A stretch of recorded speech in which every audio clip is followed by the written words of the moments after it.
Welcome to Best in Class Season 2. My name is AJ Madden. I am a coach and consultant, and I help individuals and organizations become best in class at what they do. Today's guest is Ganon Baker, and I was excited for this one because I know this will be one of the best episodes we will ever do on this podcast, and you'll see why shortly. Ganon is regarded as one of the premier basketball player development coaches and speakers in the world.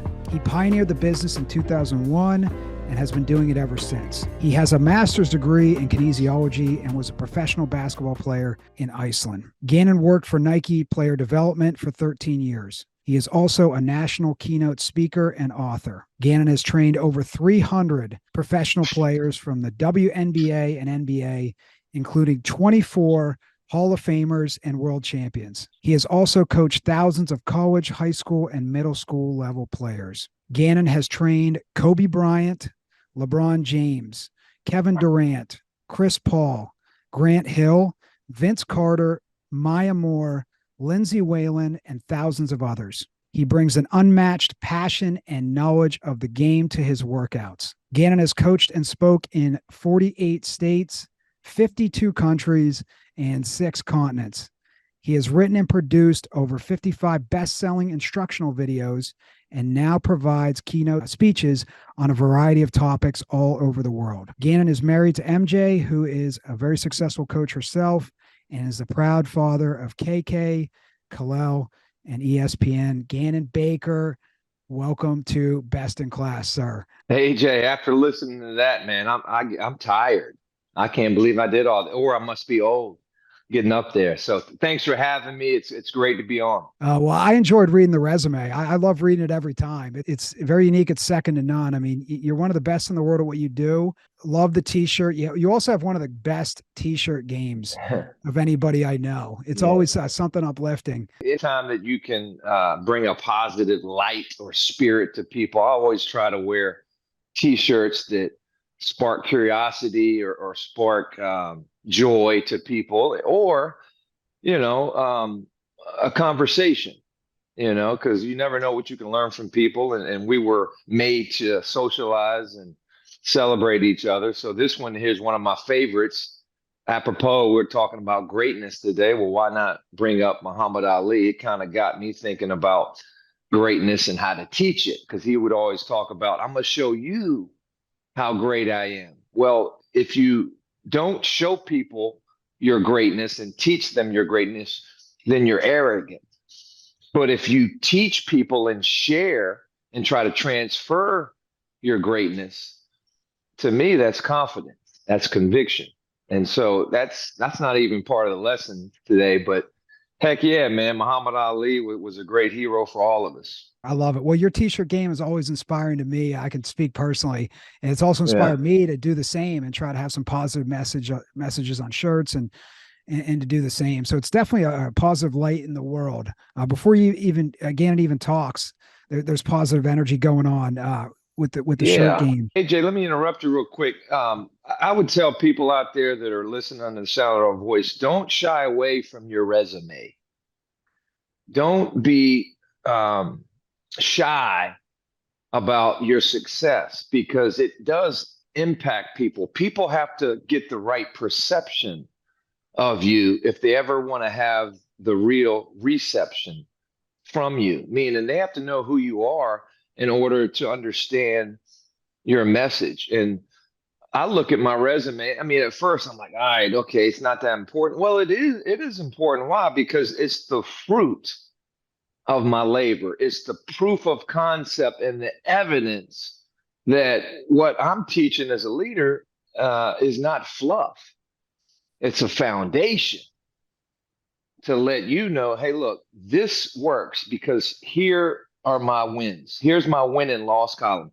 I mean, all great coaches never get hired if they have more losses than wins. It's your resume is a winning percentage. So I want to thank you for being real thorough about that. And I should have been a little bit more excited because you're the one that asked me for that. But, I should own that and say, okay, yeah, Jay, you're right. You need to hear my entire story. So thank you for delivering. Oh, you're welcome, sir. What a great piece of advice to everyone to really own their resume, own their wins. And what did Ali say? I'll show you how great I am. I'm going to show you how great I am. And he did. He certainly did. And he inspired so many others and allowed others to be great at well. He shared his secrets, and I'm excited to share some of mine today. We can jump right in. And I've had the honor and privilege of learning from Ganon for the last 4 or 5 months, maybe. He's helped me become a better coach, a better leader, a better performer. And I've learned so much in terms of greatness and leadership. And we put together, they're Baker bombs. They're called Baker bombs. All these great pieces of wisdom that he drops on myself and others. And we'll start with there's two categories we have. One is greatness, and there's leadership. We'll start with you said greatness, correct? We start with greatness. So the first one is there's 8 Baker bombs here in terms of greatness. Number 1, repetitions equals your reputation. Repetitions equals your reputation. Can you explain that one? Well, the harder you work, the luckier you get. And if in my industry, I've worked with a lot of OCD people, players that were obsessed with making sure they were the best at what they did. So Kobe continued to work on his footwork. Therefore, he had a reputation in the game to be a great scorer and a great defender. Like he was constantly working on that. Every time that I was with him, every workout, he got reps with his feet, and his feet got him out of trouble in the game of basketball. A guy like Chris Paul, Kyrie Irving, I was able to work with them at a very young age in high school all the way up to pro. They got a lot of reps at left-hand dribbling, right-hand dribbling, left-hand pass, right-hand pass. And so it's no coincidence that their reputation was that they were great point guards, not guards, but gods. Because the more they did it, the better they got. So the more you do something, your actions, right, your movements are determined by what you repeatedly do. AJ, I'm gonna ask you a quick question. What shows up every day, good or bad habits? Good question. Both. Off the top of your head, what shows up every Both. day, good or bad habits? They'll both show up if you let them. Yeah, is that what you said, both? Whatever habits you had. So if you ask young people, hey, what habits show up every day? Oh, good. It's no way. It's whatever habits you have. If you have a good routine, if you get repetitions, it's what you're supposed to do.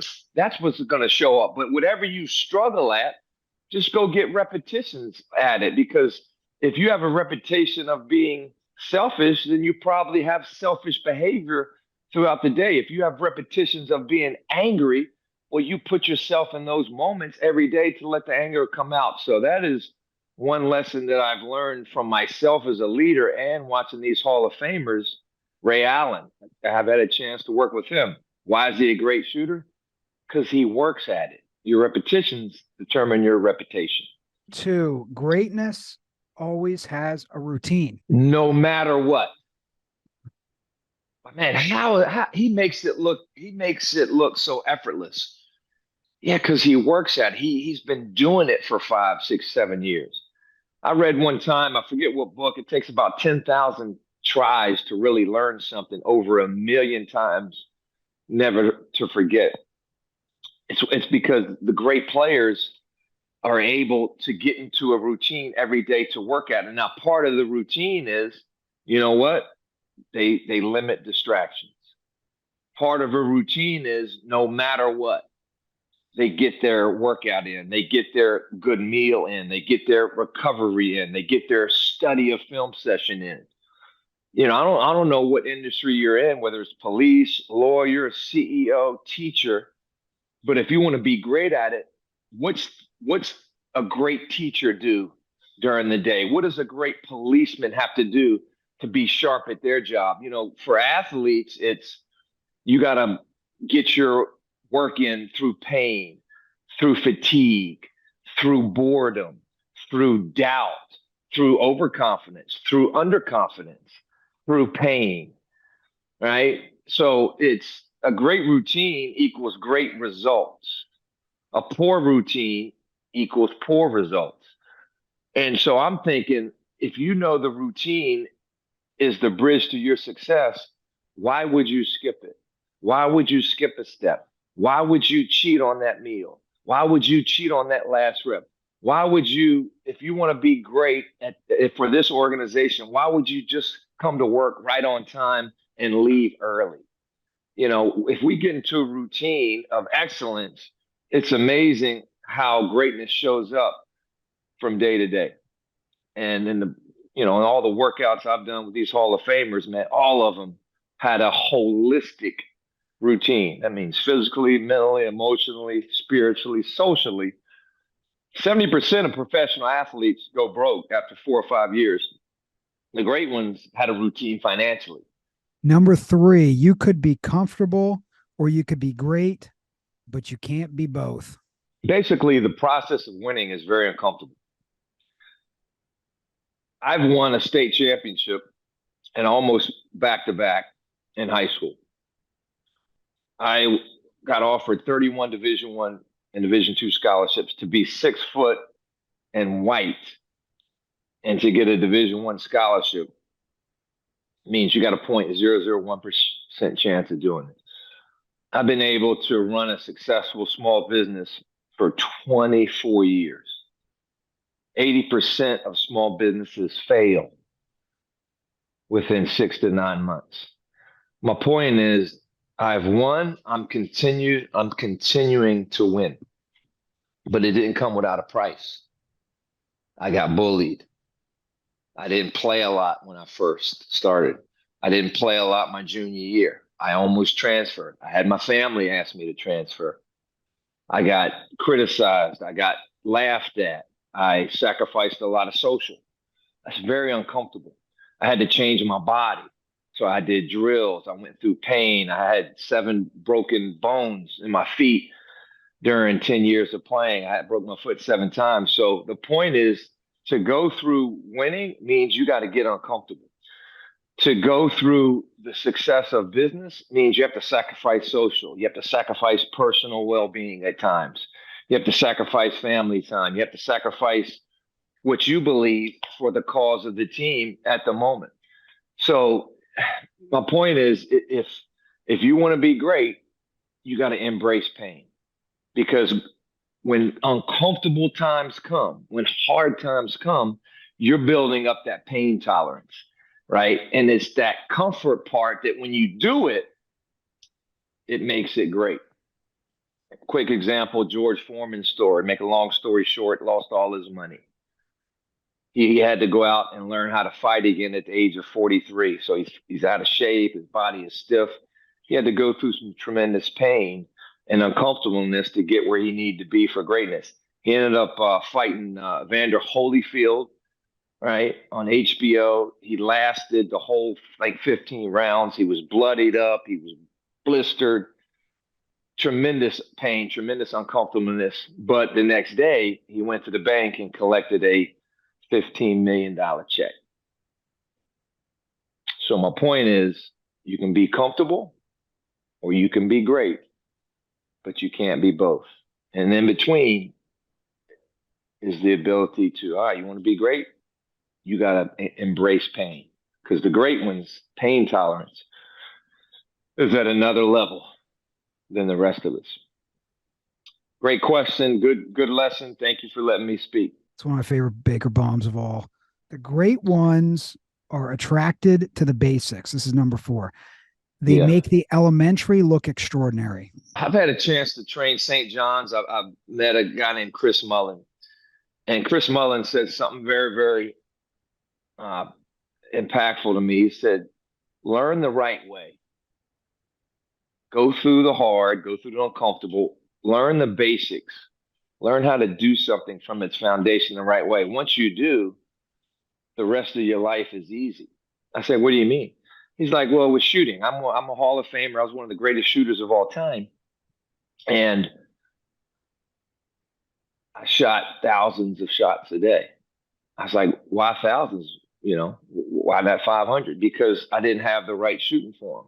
I shot from my shoulders, elbow was out. I didn't use my legs a lot, but it went in. I'm like, interesting. I said, explain. He's like, well, you can shoot 1,000 shots the wrong way and learn how to master the wrong way, but it'll take you longer. You got to work harder. You got to spend more time, and it's not as efficient. Or you can learn how to shoot the right way, elbow in, use your hips, get arc and alignment, and only shoot 250 to 300 a day. He's like, that's the secret to shooting. Learn the right way and shoot less. Learn the wrong way and shoot more. So basically, that's what I mean by the basics are the pretty much insurance policy to when pressure comes. If you learn how to master something the right way, and if you focus on the basics, especially with people, be kind, be gentle, practice joy, practice humility, empathy, compassion. It's amazing what you'll get out of them. It's an elementary concept that brings extraordinary value. These pros, Kobe Bryant, his workouts weren't a lot of tricks and whistles. It was real basic stuff that you saw JV high school teams doing, but he did it at an extraordinary passion and poise and had a tremendous presence about him to where it made him do the elementary things in an extraordinary fashion. It's the basics are your bridge, pretty much to success. Get through hard. If you want to be great, understand there's battles coming. Because anybody that wants to do something great, that wants to do something different, that goes against culture, that becomes part of that 0.1%, right? That point that becomes part of that 20%. Anybody that goes through hard has to understand that, all right, it's a battle. And at the end of a battle is a victory. So if you're going to be a CEO, if you're going to be a leader, if you're going out fighting crime, understand that, you know what, it is hard. So don't be disappointed. Disappointment is the child of false expectations. If you go into something, you get disappointed, you lose your energy, you lose your spirit, for a quick second, you lose your edge because you get let down. Well, if you understand that it's coming, then you embrace it. You're ready for it. You enjoy the hard. It's part of the process. And, toughness and power and confidence. And I mean, all of that comes through the process of just going through hard. It's not that 6 a.m. workout that makes you tougher, because once you're there, man, you're in it. It's freaking getting up at 5. You know what I mean? It's just committing to it. It's a commitment. And if people can get through hard, if people can get through the tough times of marriage and just figure out a way not to quit. If you have plan A is succeeding and you have no plan B, I mean, there is no failure. I always believe with players, man, you didn't fail. You just gave up too soon. There's one more year. There's one more rep. There's one more day. Transfer portal in athletics is an all-time high. And if people would just learn how to embrace hard and get through hard and build up their physical and build up their mental words and practical ways to handle negative emotions, hard is just a battle that they're going to eventually get a victory in. But it's a test, because basically, man, here's how I get through hard. Man, it stinks. My wife's thinking about leaving me. Man, I'm in the red in my business. Somebody else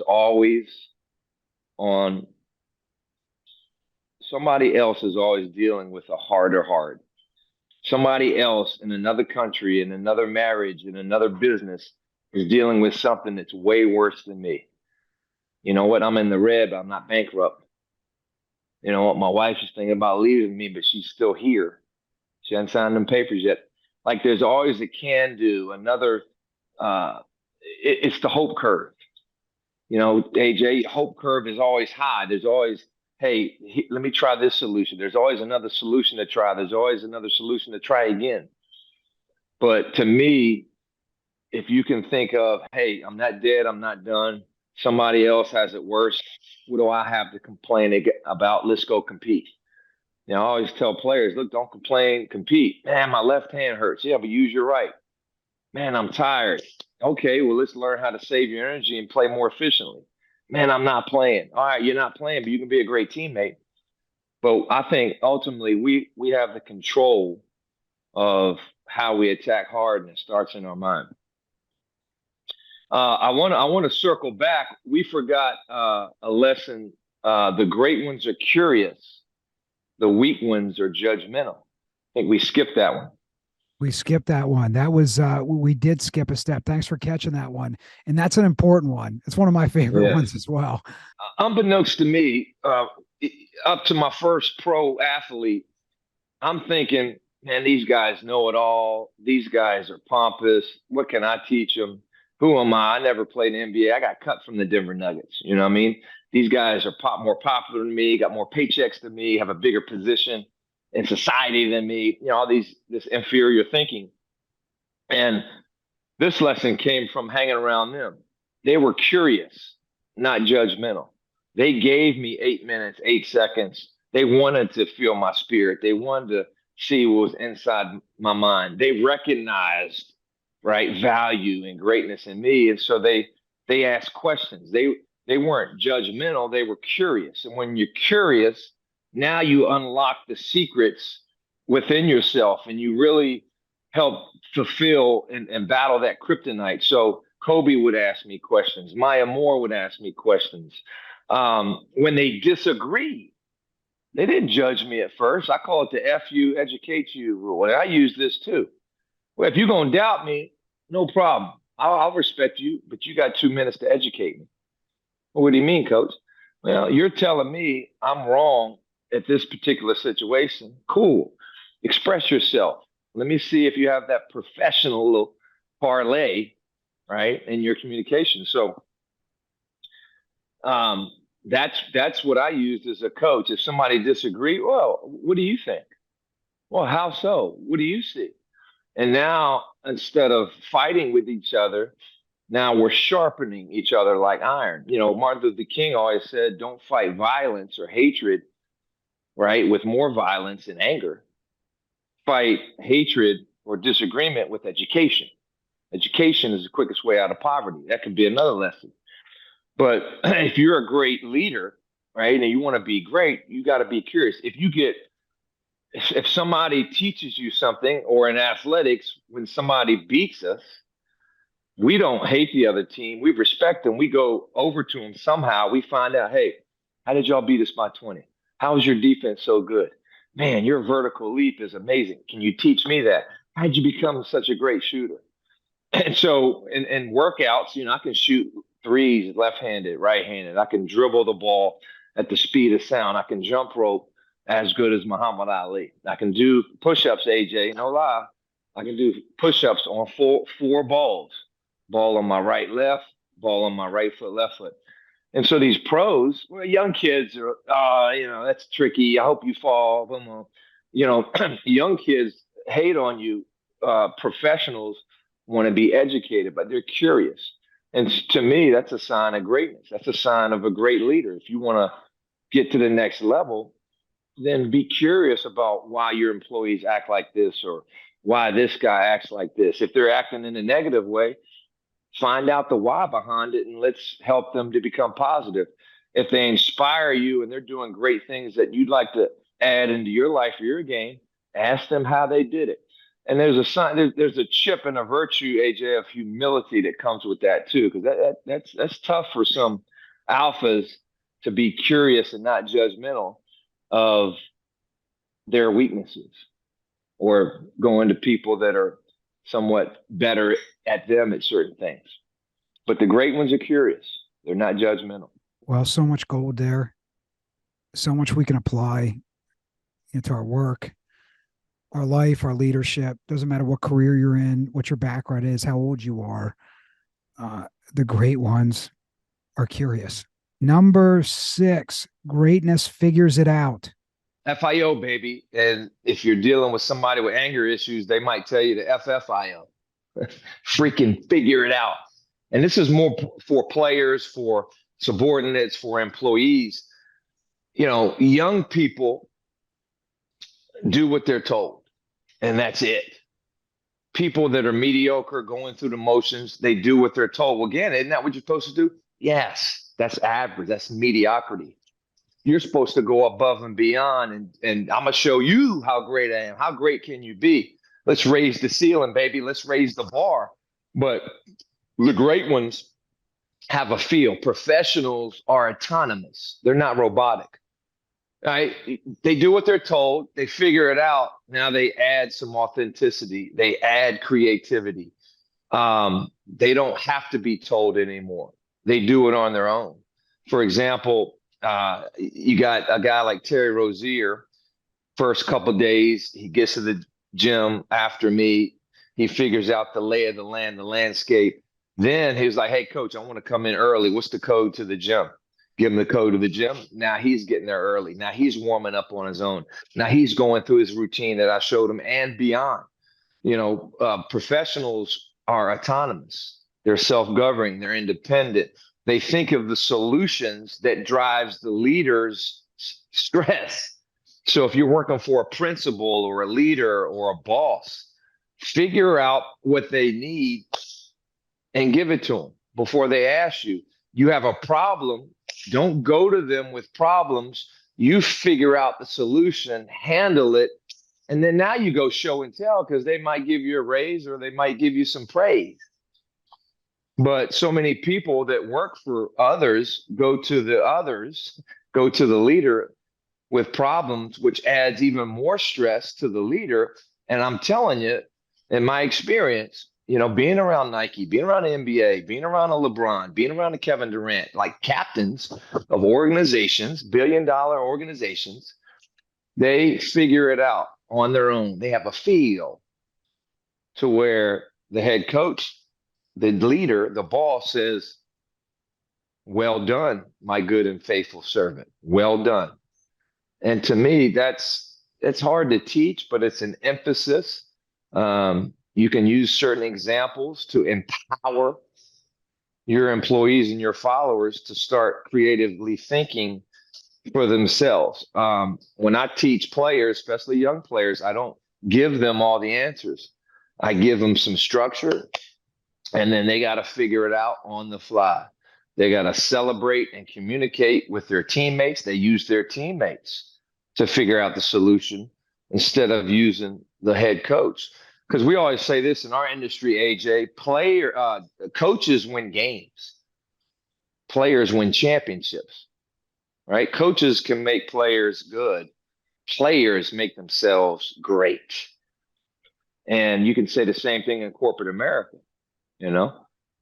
Leaders can make their business good, but it's the employees. It's the team of the business that's going to rise that corporation to levels that the leader can't. Because as coaches, as leaders, we can't coach every play. We can't be there every day.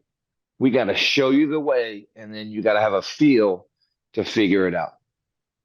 That might be my favorite. I'm talking to myself on that one. FIO, baby. Let's go, AJ. Figure it out. Number 7, your present is your present. I actually just shared this one with somebody today. Gave you credit, of course. I did not say that I made that one up. Man, AJ, the cavemen were dealing with leadership and said these things even before we were a glimmer in our parents' eye, man. So it's all been shared throughout the years, This all comes from the Bible anyway, to me, and Jesus was teaching this 2,000 plus years ago, but I appreciate it. And I'm a spiritual guy for anybody out there. If you believe in something else, that's awesome. I think we all should have a spiritual mentor, and God is mine. Your presence is your present because your body language screams. It talks for you. So you walking in the room, you might have already won. Now, I'm doing a podcast, not in a coat and tie, not with a big screen behind me. I'm not a big podcast IT special effects guy. right? So I think your presence has to be authentic. It has to fit you. So if you walk into an interview like Dion and this is you, cool. All right. Now people then will start to judge a little bit because you're different. Now your presence outside of your body language, right, moves to your tone, your voice, your words, right? Your presence becomes your professional communication, your oration, your tone, your sound. Nothing great happens without a sound. Most of us came into the world as babies crying, right? And then the parents had a sound, they were crying. And then the doctor said, hey, it's healthy. Nothing great happens without a sound.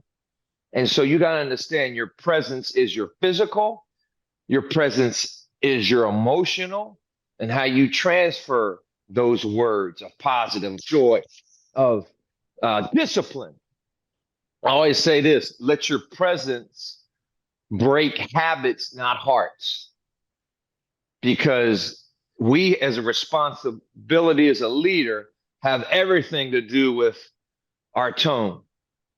And it's such a cop out nowadays because kids, young people are more sensitive. Young people have a tougher time with mental health. It's real. We have social media to thank for that. So if it's real, if it's part of our generation as leaders, we have to meet them where they're at. And a lot of times as leaders, we turn people off because of our tone. Hey, don't listen to how I say it. Listen to what I said. Well, it's hard to listen to what you said when I'm distracted by how you said it, because now you're verbally assaulting me. AJ, I love you, man. I love you, AJ. You didn't hear love. You just saw, man, this guy hates me, because you felt hate. But if you listened, you would hear love. Well, your sound of your tone is louder than the words. And so what I've had to work on it, because I'll get yeah, that's how you do it. And they didn't hear, yeah, that's how you do it. They heard, and so our presence is our tone. And then once we find, and it takes time, right? That's why you have to be aware. What time is it, AJ? Now. Where you at, AJ? Here. As leaders, we have to be present because people tell on themselves.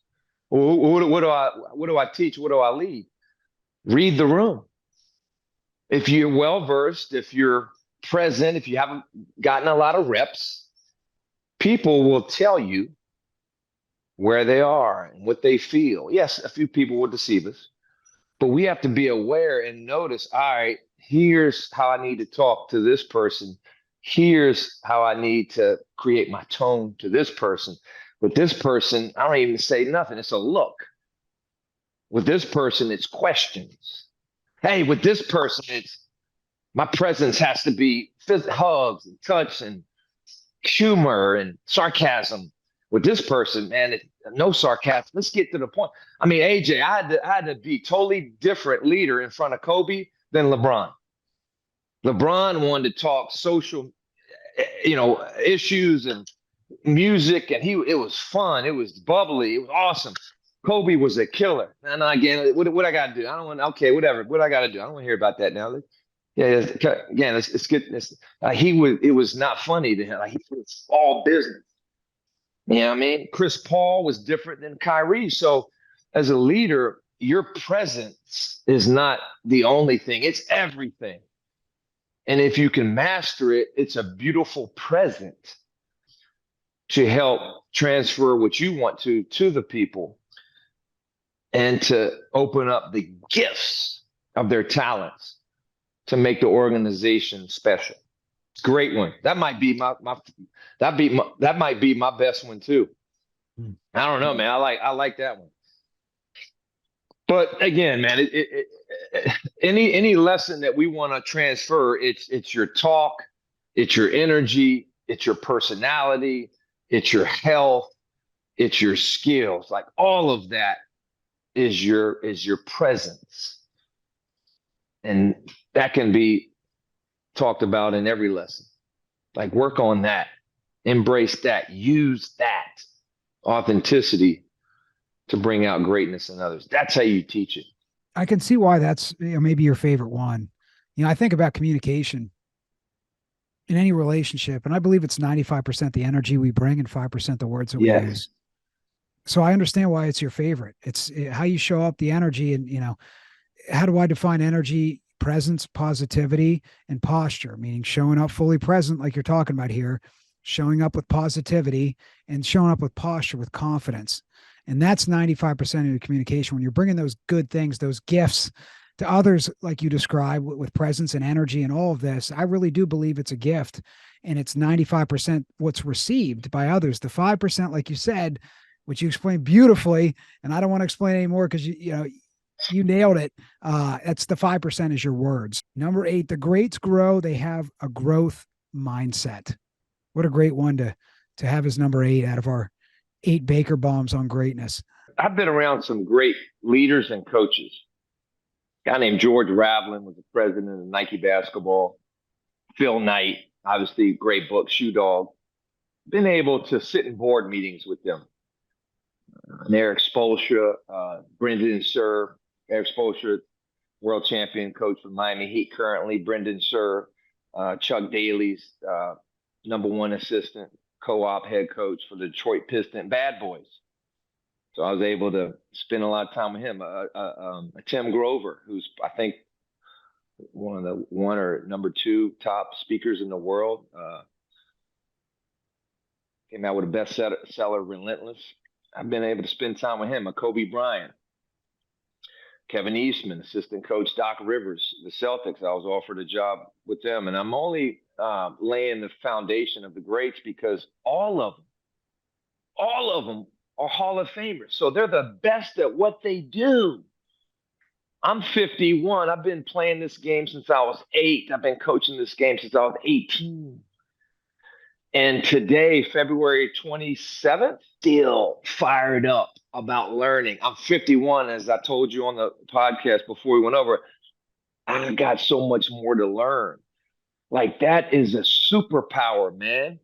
And all of them, I've been around, take notes. They read books. They ask questions. If they see something or hear something from you, hey, Ganon, where'd you get that? I like to read up on that.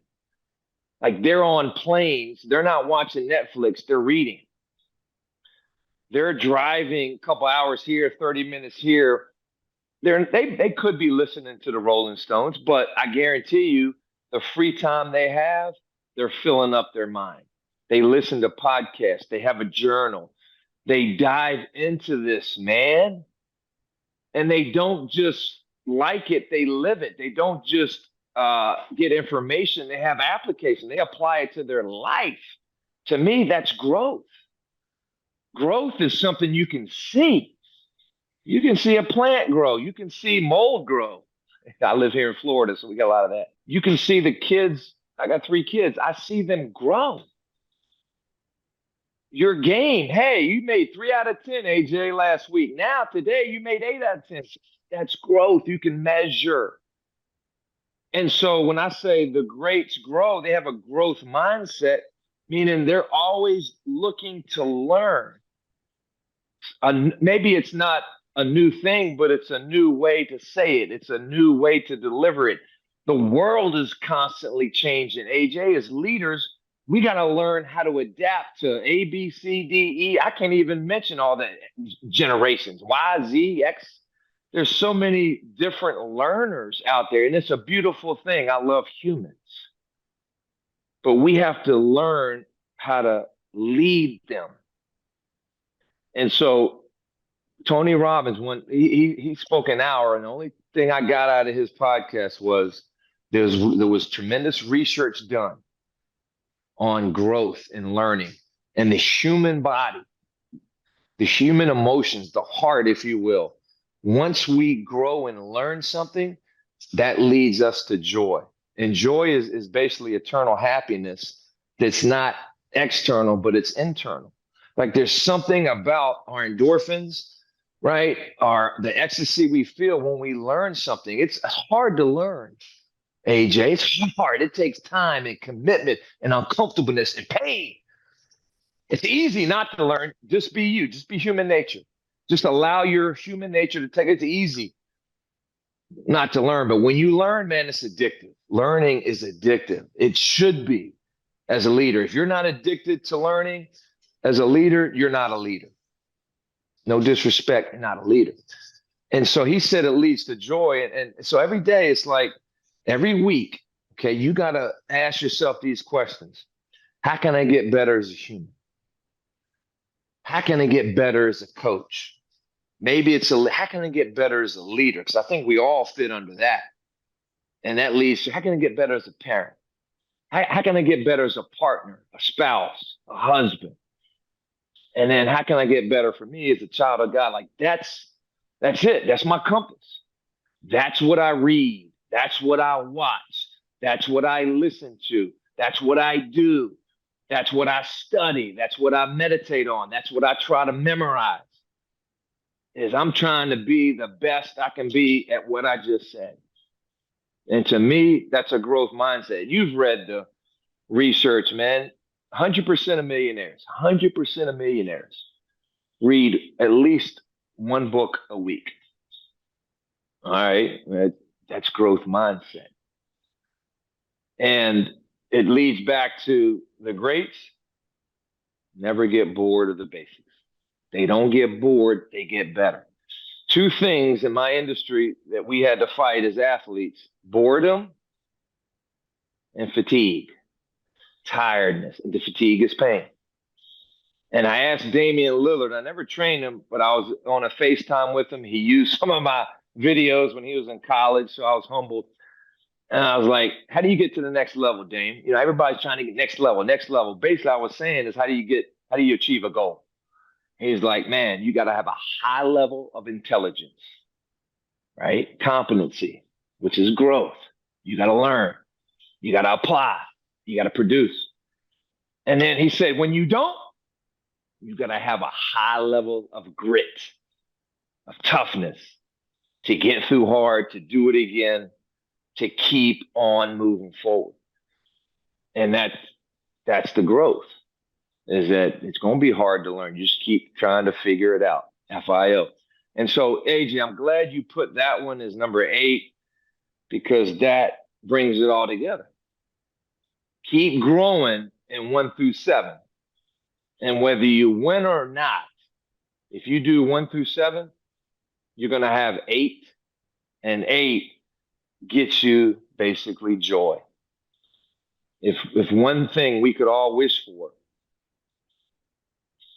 I bet a lot of people would wish for peace and or joy. You have that in your leadership. I think I've demonstrated that on this podcast, man. Passion. You're going to lead a lot of people. You're going to win a lot. And how do you get joy? Grow. Get the glow in your grow. Thank you, AJ. Thank you, man. Thank you, sir. Honored. It was hard to narrow it down to 8 Baker bombs. There's so many. And what I could tell you is from working with a known Ganon for a while, he lives all 8 of these. It comes out in every single session. And this is exactly why some of the best in the world have trusted Ganon to lead them, to teach them, to be part of the organization. People like LeBron James and Kobe Bryant and Phil Knight and Nike, because he lives these every day, which is, I believe, the most important thing you could do as a leader is to live it, is to demonstrate it, to inspire, to elevate. And that's why, again, why a lot of the best in the world have trusted Ganon to work with them, whether you're a CEO, business owner, world champion basketball player. Ganon's got a lot to offer. The energy, the expertise, and the empowerment that Ganon brings to every session is second to none. And I'm sure you felt it, everyone who's listening and watching this in the podcast. Ganon is one of the best experts in the world on greatness. There's no doubt about it. I've experienced it myself. You heard him talk about it today. Everybody needs some Ganon Baker in their life and organization. Ganon has also offered to do a part 2, which I'm really happy about. I want to talk to Ganon about greatness and also leadership, because if you loved part 1 on greatness, you will love part 2 on leadership. So we've got 7 more Baker bombs on leadership in part 2. Ganon, quickly here, are there any favorite books or documentaries that you could recommend to people on greatness that you've enjoyed? Biographies. You mentioned Yeah. Relentless by Tim Grover was one. What are some of your favorites that you recommend to anybody who wants to perform better? Thank you for giving me an opportunity, because I think words create our world, and books do that. They help us manufacture and create words so that we can deliver them to the ones we lead. I mean, Grit by Angela Duckworth is a good one. I'm reading Arnold Schwarzenegger's new book now. Dove into that a little bit. I'm reading at the same time, which is, there's a lot of great nuggets in this one. Stephen A. Smith, First Take book. I'm reading all the books by John Gordon, The Seed, Training Game, Energy Bus, all of them. Relentless by Tim Grover, the power of positive thinking, an old one by Norman Vincent Peale, still is one of my favorites. Joyce Meyer, The Battlefield of the Mind, and the one I recommended to you. It's a long one now. You got to dive into it. Drop the Mic by T.D. Jakes, another good spiritual book. Necessity of an Enemy by Ron Carpenter Jr. Kobe's book. All right, Mamba Mentality, very entertaining if you're a basketball fan, but also nuggets, Baker bombs that you could take, or maybe Mamba motivations. AJ, I'm sorry, Mamba motivations you can take into your world. And then why the best of the best, a leadership expert, Kevin Eastman. He may have spoken at some of your organizations. He does about 90 keynotes a year. Why the best of the best, 25 words that you can apply to your life. So, man, I appreciate you letting me speak. I do, as you said, I do a lot of online professional self-development, leadership master classes. If anybody's interested, just contact me at the information that AJ gives you. I do a lot of keynotes and live talks to corporations, practical ways to create high performance, ways to help organizations become winning team cultures. And I've been doing that for the last couple of years, and I'm looking to do more. I'm looking to get off the court a little bit more, but I still enjoy on the court stuff. Guarantee, whether I'm on the court or off the court, I'll be sweating, baby. So I really would appreciate your interest, and any questions about that, just contact me and we can navigate through that. Excellent. Where can they find you online, Ganon? Social media, website? I'm on Instagram, Ganon_Baker_, LinkedIn, Ganon Baker. You can Google me. I'm easy to find, GANONBAKER. My main website is GanonBakerBasketball.com/keynote speaking. But just DM me, and the great thing is, AJ, being with so many professionals, when people come with me with somewhat problems or consulting, they want to learn. I end up learning just as much or more from them as I give and empower to them. Kind of like us, man. I know you've taken a lot of notes, but I've got tons of notes and strategies, and you dig deep inside me and kind of sharpen me. As the word says, iron sharpens iron. So I really enjoy being around high-level people, elite people. I appreciate it. Honored. Best in class. Our definition of best in class is 100% commitment to excellence and to service in everything you do. Ganon laid it out in his 8 Baker bombs of greatness right there. And Ganon lives it every day. He not only teaches it to others, but he lives it every day himself, which is arguably the most important thing to do. The world needs more of Ganon Baker's message. It's always needed it. It always will.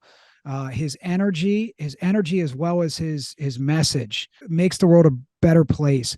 So I want to say thank you for your friendship and your mentorship. Thank you for doing this episode. I can't wait for the next one on leadership. If you love this one, you will love that one. And that'll apply to any leader, whether you're a business owner, a CEO, a manager, a parent of a sports team, a law enforcement leader. a military leader, a school teacher. It doesn't matter. These lessons are universal. So beyond excited for the next one, sir. Thank you for being you. AJ, I define greatness like this, and you demonstrate it. It's a person that takes another person's mind and body to an excellent, great place where they've never been. And you certainly have done that for me. I hope we did that for our audience. I certainly will do that for the Baker Bombs leadership. We'll take your mind to another place where it's never been. Keep getting after it. Thank you, sir. Love it. Can't wait for the next one. Take care.